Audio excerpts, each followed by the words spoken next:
Hi hello friends, இன்னைக்கு economics ரிலேட்டடான ஒரு முக்கியமான கரண்ட் அஃபேர்ஸ் பார்ப்போம். என்ன அப்படின்னா, first central government HML list அப்படின்னு சொல்லிட்டு ஒன்று மெயின்டைன் பண்ணுறாங்க.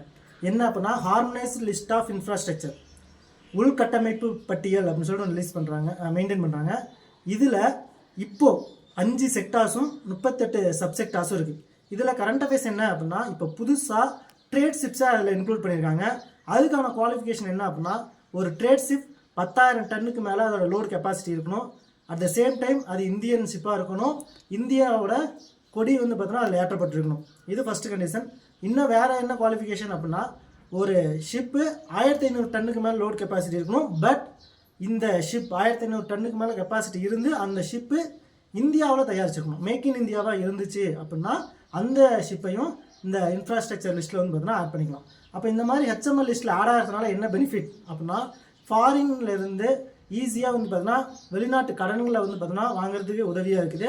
அதே மாதிரி டேக்ஸ் ரிலேஷேஷன் இதில் அதிகமாக வந்து பார்த்தோன்னா கொடுக்குறாங்க.